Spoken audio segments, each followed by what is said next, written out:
Exam के point of view से बात कर रहे हैं केवल। सबसे पहला जो है वो है आपका पंचायती राज। पंचायती राज से मोर देन वन क्वेश्चन दिखेगा।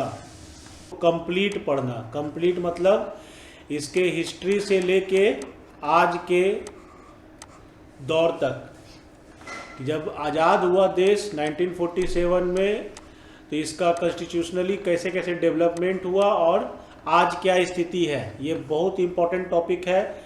मोर देन वन क्वेश्चन मेरे हिसाब से इम्पॉर्टेंट इसलिए रहेगा इस बार का पंचायत चुनाव कि इस बार पंचायत चुनाव में फर्स्ट टाइम बिहार में ईवीएम यूज किया गया। 10 टॉपिक मेरे तरफ से, सीरियसली दिमाग में बैठाओ ना, 10 टॉपिक मेरे तरफ से पहले टॉपिक बता देते हैं और बाकी तुम अपने तरफ से तैयारी कर ही लोगे और बाकी जो हमको बताना होगा वो हम बता ही देंगे।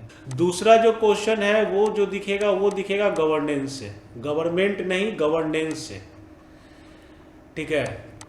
मतलब शासन व्यवस्था जो है हमारी, शासन प्रणाली, इस टॉपिक से। इसमें 2 नंबर हम रखते हैं इसमें गवर्नेंस को, मेरे हिसाब से क्वेश्चन दिखेगा इससे। तीसरा आ जाओ 2 वर्ड पर। 2 वर्ड तुम पढ़ा होगा, एक पढ़ा होगा रूल ऑफ लॉ और दूसरा बताए थे हम इक्वलिटी बिफोर लॉ। कहाँ है, कैसे आया, ये नहीं पूछेगा, मीनिंग आएगा। बार बार बोल रहे हैं, इस बार का जो क्वेश्चन है वो क्वेश्चन कॉन्सेप्ट पर बेस्ड ज़्यादा रहेगा, मतलब फैक्चुअल कम रहेगा, कॉन्सेप्चुअल ज़्यादा रहेगा। चौथा जो टॉपिक है हमारे तरफ से वो है historical background of constitutional development. ये आपको दिखेगा 1773 से लेके 2022 तक। ये बहुत बड़ा एक सेक्शन है। इम्पॉर्टेंट इसमें जो तुमको पढ़ना है वो तुमको पढ़ना है 1773 से लेके 1947 तक। ये तुमको अलग से तैयारी करनी है। बाकी 1947 मतलब जब कॉन्स्टिट्यूएंट असेंबली बन ही गई उसके बाद से तुम जान ही रहे हो बहुत कुछ, इसीलिए उतना लेबर मेहनत नहीं है यहाँ पर। लेकिन ये वाला पोर्शन तुम्हारे लिए इंपॉर्टेंट रहेगा 1773 से लेके 1947 तक। तो फेडरल गवर्नमेंट वर्सेज यूनिटरी, ये क्वेश्चन हर जगह दिख रहा है। अब बीपीएससी तो कई बार पूछी भी है पहले भी, लेकिन अब ये ज़्यादा दिख रहा है। मतलब क्या हुआ, तुमको समझा दे रहे हैं। फेडरल मतलब फेडरल की क्या क्या प्रॉपर्टीज होती है ये तुमको याद होनी चाहिए। यूनिटरी की क्या क्या प्रॉपर्टी होती है ये तुमको याद होनी चाहिए। दूसरा, फेडरल अगर है, भारत है, तो फेडरल की जो प्रॉपर्टी है उसमें कौन कौन सी प्रॉपर्टी को भारत होल्ड कर रहा है, किस प्रॉपर्टी को भारत होल्ड नहीं कर रहा है, ये आपको पता होना चाहिए। वैसे ही यूनिटरी में कौन कौन सी प्रॉपर्टी होती है और कौन सा भारत में लागू है, कौन सा भारत में लागू नहीं है, तो इसका कंप्लीट कॉन्सेप्ट आपको पता होना चाहिए। छठा जो टॉपिक है वो भी हम इसी से रिलेटेड है, इसी का अगला पार्ट। हम एग्जाम 2-3 एग्जाम अभी हम देखे हैं हुआ है, एकदम क्वेश्चन इससे ग्रॉप हो रहा है। तो parliamentary form of government, presidential form of government, इसमें भी सेम जो बात फेडरल के लिए बोले वही बात यहाँ बोल रहे हैं कि प्रॉपर्टी आपको पता होनी चाहिए इसकी, कौन कौन सी प्रॉपर्टी इस गवर्नमेंट की है, कौन सी प्रॉपर्टी इस गवर्नमेंट की है।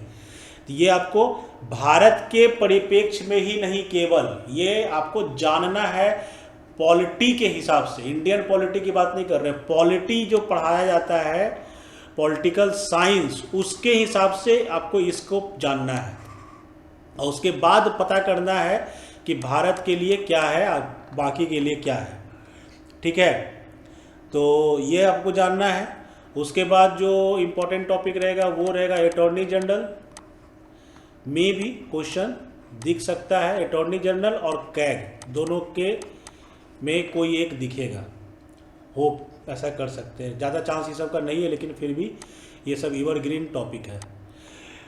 अटॉर्नी जनरल के बाद अगला जो आएंगे कमिटी, जो पार्लियामेंट्री कमेटी होती है। एग्जाम्पल में है estimate committee, public account committee, ad hoc committee, इस सब में से कोई भी कमेटी को लेके क्वेश्चन आ सकता है।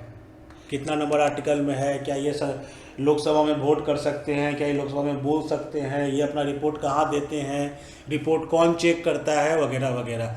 तो आपको ये अटॉर्नी जनरल, सीएजी, जितनी पार्लियामेंट्री कमेटी होती है उसके विषय में आपको जानकारी होनी चाहिए, पार्लियामेंट्री कमेटीज के बारे में। 9 नंबर फंडामेंटल राइट आप लोग पढ़ चुके हैं, फिर से पढ़ना एक बार इसको। अब की पढ़ना दूसरे तरीके से, अभी राइट नहीं पढ़ना है, अब पढ़ना है आपको फंडामेंटल राइट।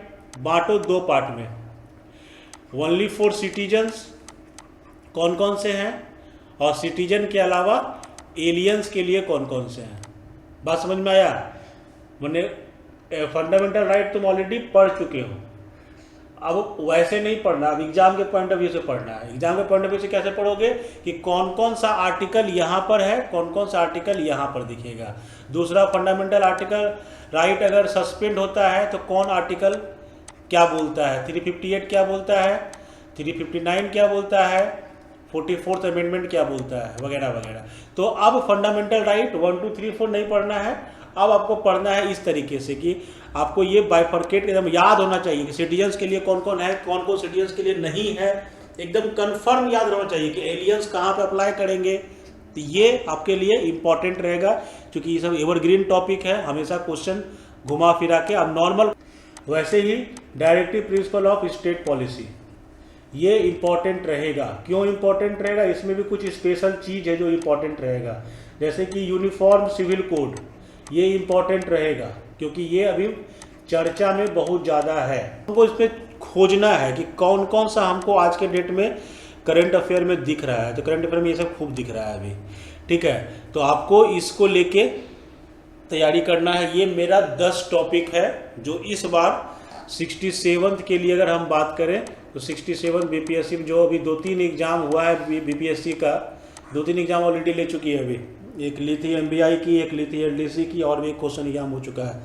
तो उस सब को देखते हुए लग रहा है कि इस बार इस रूप में जाएगा।